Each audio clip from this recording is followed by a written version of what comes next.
मेरा कोई नहीं है आपके सिवा।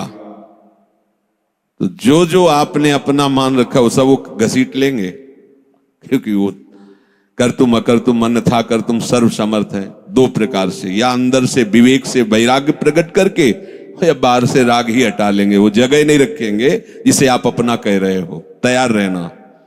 और यदि वास्तविक हृदय से ऐसी बात आ जाए तो उसी समय वो महात्मा हो गया। उसी समय करो सत्य, सत्य माने तत्काल, क्षिप्रम भवति धर्मात्मा। उसी समय बहुत जल्दी वो महात्मा बन जाता है।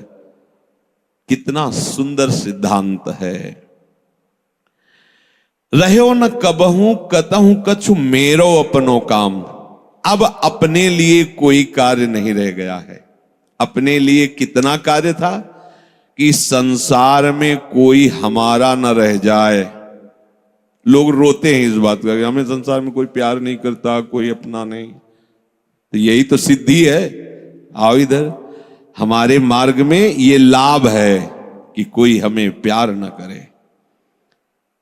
भर्तृहरि जी ने भगवान शंकर जब प्रसन्न हुए, प्रकट हुए, तो वरदान मांगा कि कभी कोई सम्मान से मुझे एक टुकड़ा भी न दे, क्योंकि ये सम्मान, ये प्यार प्रभु से विमुख कर देता है। देखो हम जी तुम्हारे बिना जी नहीं सकते, तुम चले गए तो मेरा क्या होगा।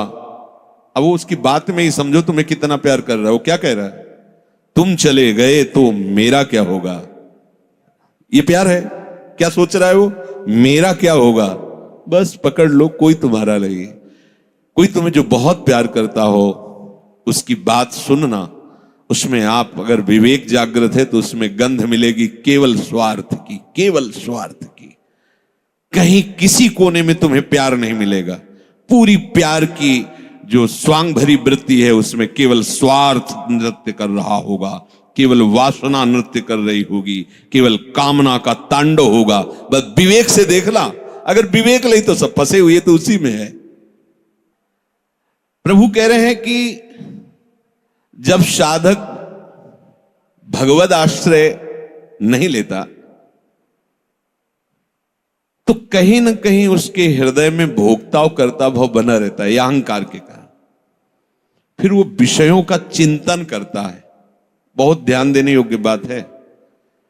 विषयों का भोग तो बाद की बात है।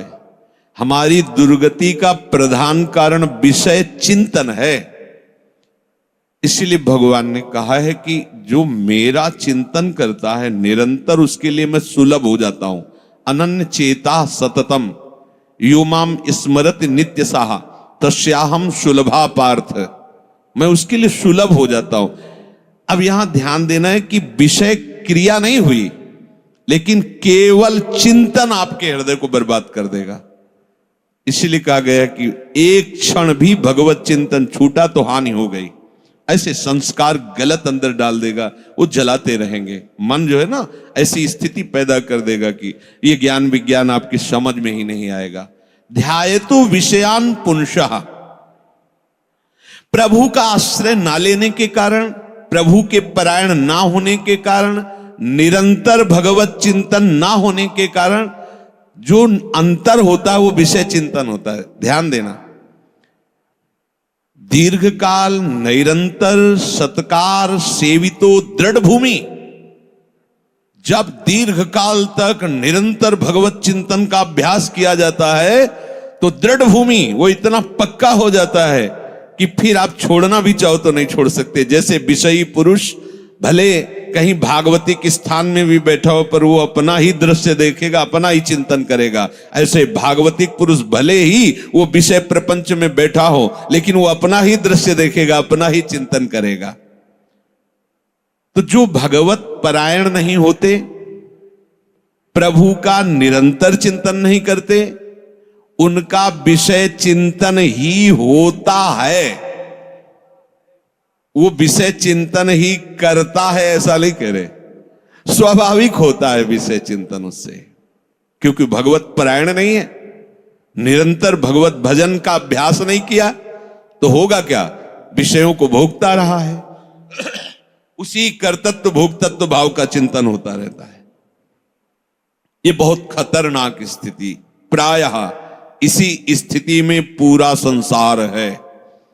बैठे बैठे बस वही चल रहा है, ये किया वो करूंगा, ऐसा बना लिया वैसा बना लूंगा, अब इतना ऐसा हो जाए फिर वैसा हो, और ये सब का सोचते सोचते काल आ गया, मृत्यु, शरीर छूटा।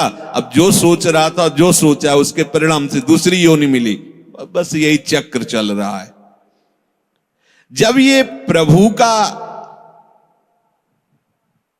चिंतन करता है तो संसार का चिंतन जो स्वाभाविक होता रहता था अब हो तो रहा है।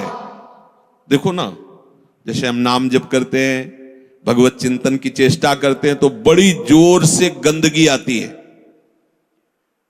ये सबका अनुभव है जो भजन करते हैं, बड़ी जोर से, जैसे कि दरिया में उफान आ गया हो, एक से एक गंदी से गंदी, मतलब जो आपको भी लगेगा कि यार ऐसी बात कैसे हो सकती है, बिल्कुल घृणित। वो आराध्य देव पर घृणित भाव, वो अपने गुरुदेव पर घृणित भाव, वो कुछ भी डरना नहीं, समझना ये आपके, तो आपको लगेगा कि कितना नीच हूं, कितना गंदा हूं, क्या क्या सोच रहा हूं, कैसे, मतलब कुछ नहीं, समझना बिल्कुल तटस्थ भूमिका होनी चाहिए। मैं थोड़ी सोच रहा हूं ये सब गंदी नाली के कीड़े की तरह मन इंद्रिया भोगों में रहे, अभी गंदगी फेंक रहे, बिल्कुल तटस्थ। अरे मैं प्रियाजू के लिए क्या सोच रहा हूं, मैं लालजू के लिए क्या सोच रहा हूं, और मैं गुरुदेव के लिए क्या, बिल्कुल नहीं। ये बेईमान लोग हैं, ये हमको भयभीत करेंगे, हमारी निष्ठा बिगाड़ेंगे, हमारा भाव बिगाड़ेंगे, बिल्कुल नहीं मानना। ये हम बहुत खूब अनुभूत सोची समझी बात कह रहे, खूब साधकों से मिली हुई बात। ये अपने आराध्य देव पर ही गलत भाव कर लेगा, ये अपने गुरुदेव पर भी गलत भाव कर लेगा। आपको डरना नहीं है, ये किसी भी तरह से आपको हटाना चाहता है।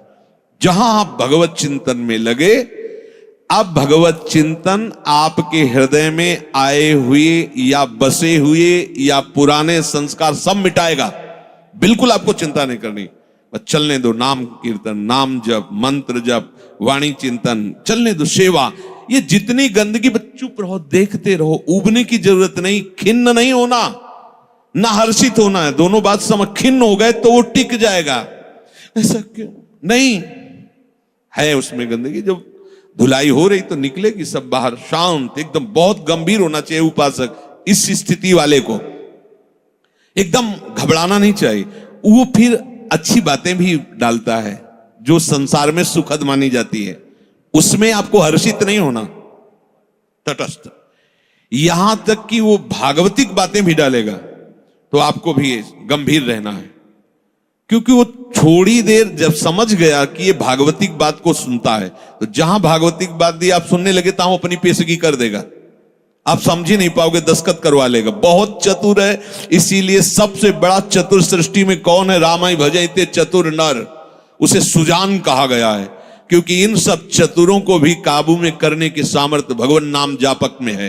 एक एक हरकत वो मन की देखता रहता है, एक एक हरकत, छोटी सी छोटी उसकी चेष्टा। अच्छा समझ में आ रहा है, ठीक, कुछ नहीं, कोई नहीं बिगाड़ सकता, बस आप झुकना नहीं इस पे। बाहर की बात नहीं कह रहे, यहां की बात। आप उदास मत होना, आप निराश मत होना, और आप इनके आगे झुकना नहीं, दुष्टों के समुदाय के आगे।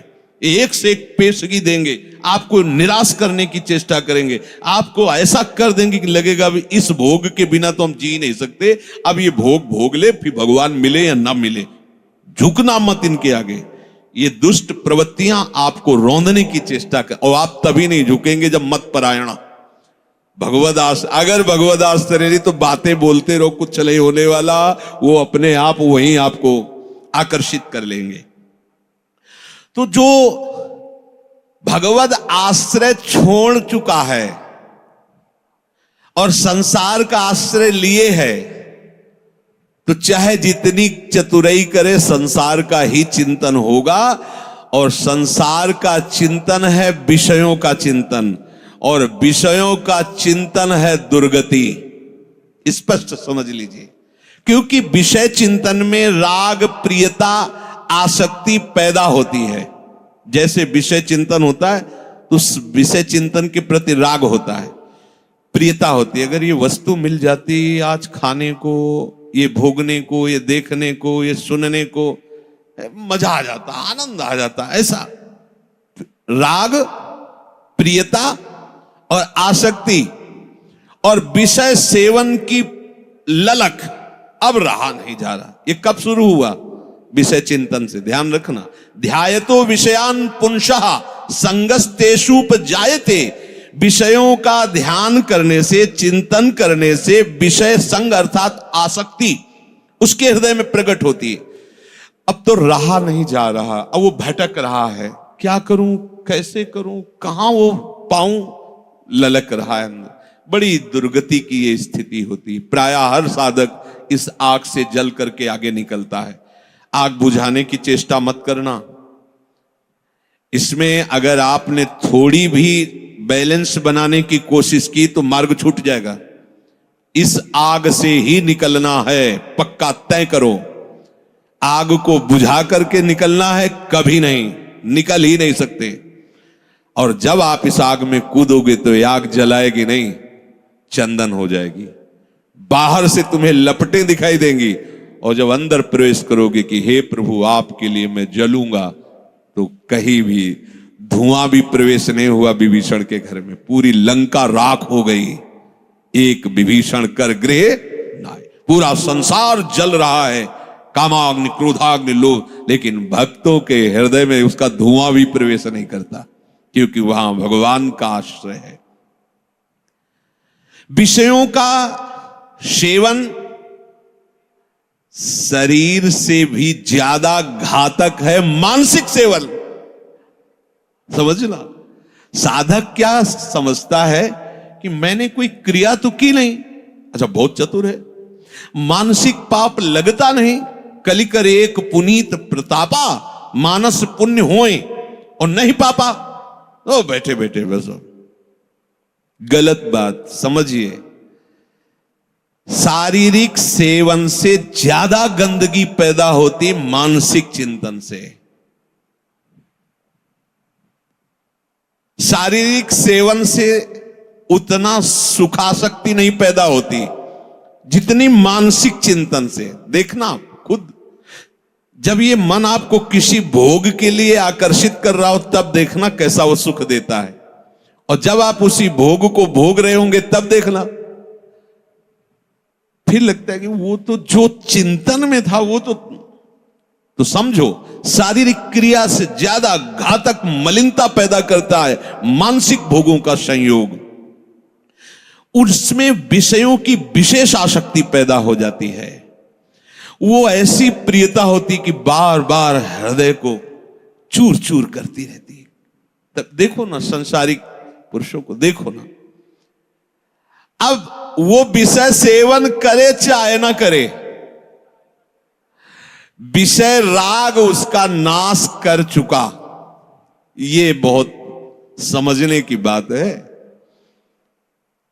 कि हम किसी से मिलते नहीं, हम किसी से, लेकिन एकांत बैठकर अगर आप मन के साथ विषयों में विचरण कर रहे हैं तो आप में और एक घोर संसारी में कोई अंतर नहीं है। संसारी को तो एक दैन्यता भी रहती कि मैं बड़ा नीच हूं, कामी हूं, और अपने अंदर एक अहंकार रहता है कि मैं बैरागी हूं, मैं महात्मा हूं। समझते रहे ना, शरीर से क्रिया नहीं हुई पर मानसिक आप उसका संयोग सुख चिंतन के द्वारा, तो आप बहुत मलिन हो रहे हैं, आप अपना बहुत बुरी तरह से पतन कर रहे हैं। ये भगवत वाणी है। तो होता है ना स्वाभाविक, उसमें हम क्या कर सकते हैं? उसमें नाम जप कर सकते हैं आप, वही तो डिलीट करेगा, चतुराई नहीं। कई बार सत्संग में कहा, कुछ भी चल रहा है अंदर, मन फेंक रहा है, राधा राधा राधा राधा, ये जो आपका राधा राधा चल रहा है ना, एक भी चाल उसकी नहीं चलने देगा। वो चाहे जो विषय सेवन की बात, विषय सुख की, बार बार राधा, तो वो जलाएगा तुमको। बंद करो ये राधा नाम, पहले हम जो पेश कर रहे हैं उसमें तन्मय हो, बस आप छोड़ना नहीं तो हानि हरिवंश के नाम अंतर परे। कहे हनुमंत विपत्ति प्रभु सोई, जब तो सुमिरन, यही विपत्ति फंसा देगा। अरे बहुत विचित्र है, ये बहुत विचित्र है। लड़खड़ा कर कदम वहीं खड़े हो जाएंगे जहां चिंतन चल रहा है। बहुत घृणित मन की ये चिंतन वाली वृत्ति आपको क्रिया में उतार देगी, आप रुक नहीं पाएंगे। संगात संजायते कामः, जब आप विषयों का ध्यान दीजिए। ध्यायतो विषयान पुंसः, ये होगा, सबके होता है। जब लोग बात अरे हम तो समझते नहीं थे, ये काम ही है, आश्चर्य की बात है, कोई आश्चर्य की बात नहीं। हां, ये आश्चर्य की बात की ब्रह्मचारी है, ये आश्चर्य की बात है। ऐसे सृष्टि में और ये ब्रह्मचर्य, अब प्रणाम की बात है। ये आश्चर्य, कामी वो कोई आश्चर्य की बात नहीं। कोई भी हो, यहां से लेकर ऊपर तक, ब्रह्मलोक तक, कोई भी हो, कहीं भी, इसी का तो शासन है, इसी का तो राज्य है, और सब इसी संकल्प काम से ही पैदा हुए। कोई अगर ये कहे कि सब व्यर्थ की बात है, अगर कोई बचा है तो लाडली लाल के चरणों की ठसक में जो बैठा हुआ उनके चिंतन में है। अब कहीं गुंजाइश ही नहीं कोई। और अगर वो भी थोड़ी देर के लिए भी विषय चिंतन करेगा तो थोड़ी देर के लिए रौंदा जाएगा, ध्यान रखना। इसीलिए है दीर्घकाल निरंतर सत्कार सेवितो, दीर्घ काल तक आदर पूर्वक निरंतर भजन परायण रहो। जगह ही नहीं रह गई, सब डिलीट, सब खत्म हो गया। आप देखना, नाच पड़ोगे। जैसे जैसे आपकी निष्कामता बढ़ती जाएगी वैसे वैसे मतवालापन, ऐसा जैसे कोई मदिरा पिए हो और झूमता हुआ चल रहा है, उसको कुछ नजर नहीं आ रहा। ऐसे ही नाम की मादकता जब चढ़ती है, मस्त हो जाओगे। ये बड़े बड़े महात्माओं ने पिया है, इस नाम का रसाशोपान किया है, रूप रसाशोपान किया है। जैसी तरिवंश निकट दासी जन लोचन चसक रसासो घटकत। जब आपका विषय चिंतन चल रहा है, यदि नाम नहीं चल रहा तो खतरे में अपने को डाल रहे हो, और नाम चल रहा है तो तुम्हें परेशान होने की जरूरत नहीं हो, कुछ नहीं कर पाएगा, कुछ नहीं। ये बहुत बड़ा पहरेदार है, आपको गिरने नहीं देगा, उनकी एक भी संस्कार वृत्ति आपके हृदय में बनने नहीं देगा। अपने पास बहुत बड़ा पावर है नाम। इसीलिए तो जो इस रहस्य को समझ जाते हो बलिहारी होते हैं संतों की, गुरुदेव की, कि आपकी कृपा से वो चीज मिली। पायो जी पायो मैंने राम रतन धन पायो। ये नाम ऐसा महामहिम, भगवान को अधीन कर ले, मन की क्या बात है, मन अधीन हो, ये क्या बात है। भगवान को अधे सुमिर पवन सुत पावन नामू, अपने बस करी राखे रामू। जब भगवान को अधीन कर लेता है तो ये तो मन की तो बात जाने दो, इंद्रियों की बात जान। पर आप क्या करते हैं, जब विषय चिंतन कर रहे होते हैं तब आप नाम को छोड़ देते हैं। बस ये गलत बात हो गई, अब आप नहीं समझ सकते। और नाम चल रहा है तो याद रखो, बिल्कुल कुछ नहीं बिगाड़ सकता है, कुछ भी चिंतन करता रहे, तुम परेशान मत होना। ये अपने आप आपके सामने शरणागत हो जाएगा, मन शरणागत हो जाएगा, अपने आप हो जाएगा। आप जैसा चाहोगे वैसे ही चलेगा। बस नाम ना छोड़ना, नाम छोड़ दिया फिर ये बातों से बस में होने वाला नहीं है। बहुत ही ये दुर्जय शत्रु है, मन दुर्जय शत्रु है। नाम की कृपा से जब ये मित्र बन जाता है तो इससे बड़ा सुख देने वाला भी कोई नहीं होता, ये भी बात समझ लेना। और जब नाम नहीं चलता है, विषयों का चिंतन करता है, तो इससे बड़ा दुख देने वाला कोई दुश्मन नहीं है। संगास्तेषु उपजायते, ये मन चिंतन करके विषयों में राग पैदा कर देता है। कैसे वो भोग मिले, अब तो जीवन बेकार लगता है बिना उसके भोगे अब तो। और सही बात, न उसे रात में नींद आती है, न दिन में उसे किसी से मिलना अच्छा लगता है। जैसी प्रेमी की स्थिति होती ना, ऐसे कामी की भी हो जाती है। बस उसको वही बात, कब मिले, कब देखूं, कब भोगूं, बस अंदर जिस विषय में तन्मय हुआ वो इसी विषय के लिए। अब जब वो प्रबल कामना हो जाती है तो कामात क्रोधो भी जायते। यदि कामना की पूर्ति हो गई तो भयंकर दोष पैदा हो गया, लोभ, और भोगूं और मिलूं, कभी एक क्षण के लिए ये भोग हमसे दूर ना हटे। और कहीं प्रतिकूलता पैदा हो गई तो भयंकर दोष पैदा हो गया, क्रोध। दोनों में हानि है। कामना से कभी किसी का कोई मंगल नहीं हुआ है। अगर काम की पूर्ति होती है तो भयंकर लोभ पैदा हो जाएगा। कैसा लोभ पैदा हो जाए, ये ऐसे ऐसे, इतना नहीं, ये शरीर नहीं, वो शरीर, ये वस्तु नहीं, वो वस्तु, बढ़ता चला जाएगा, वो घोर व्यभिचारी हो जाएगा। और अगर प्रतिकूलता हुई तो क्रोध पैदा हो जाएगा। ऐसा क्रोध पैदा हो जाएगा कि जिसको कहता है कि मैं तुम्हें बहुत प्यार करूं, उसी को मार देगा, वो हिंसा कर देगा। ये बिल्कुल समझने की बात है। अगर उसकी कामना भरपूर हो चुकी है, संकल्प बन चुका है और उसकी पूर्ति में बाधा होगी तो भयंकर क्रोध, और क्रोध जहां प्रकट हुआ, कामः क्रोधोद भी जायते क्रोधात् भवति सम्मोह। अब जहां क्रोध प्रकट हुआ, अब उसमें मूढ़ता छा गई। ये करना चाहिए, ये नहीं करना चाहिए, खत्म हो चुका। अब उसमें और पशु में कोई अंतर नहीं है, उसमें और राक्षस में कोई अंतर नहीं। कोई आशा न करे कि जो क्रोध से सम्मूढ़ता को प्राप्त हो चुका है उससे कोई विनय काम करेगी। अब वो राक्षस हो चुका है, उसके सारी प्रवृत्तियों में क्रोध के द्वारा प्रकट की हुई मूढ़ता छा चुकी। अब कुछ भी विवेक काम नहीं कर रहा। प्रभु कह रहे क्रोधात् भवति सम्मोहा। ऐसी मूढ़ता छा जाती है जो विचार की गुंजाइश नहीं रह जाती। वो रो रहा है सामने, या कोई, अब देखो रसेंद्री की ऐसी प्रबलता हुई, पशु पक्षियों को मार के खा रहा है जीव। कैसी कैसी, देखो मतलब हमें कोई जरा सा कष्ट दे तो हमें पीड़ा होती है। आप देखो एक छोटी चींटी जा रही हो, आप एक तिनके से ऐसे छूने की चेष्टा, वो भागने की चेष्टा करेगी, अर्थात वो बचना चाहती है। ऐसे हर जीव है। कैसी मूढ़ता छा गई, जीवों की हत्या करके उनके शरीर को खाते हैं। मनुष्य बढ़िया कपड़ा पहन करके, बढ़िया सुंदर भोग सामग्रियां हैं, खाइए पिए, खूब भजन कीजिए, नाम कीर्तन कीजिए, भगवद आश्रित, किसी को कष्ट देने के लिए, अपनी रसेंद्री के लिए। ऐसे ही प्रत्येक इंद्री के लिए जो कामना युक्त हो जाता है वो आसुरी भाव है, राक्षस है। वो देखने में केवल लगता है मनुष्य नहीं, उसकी प्रवृत्ति अंदर से राक्षस है।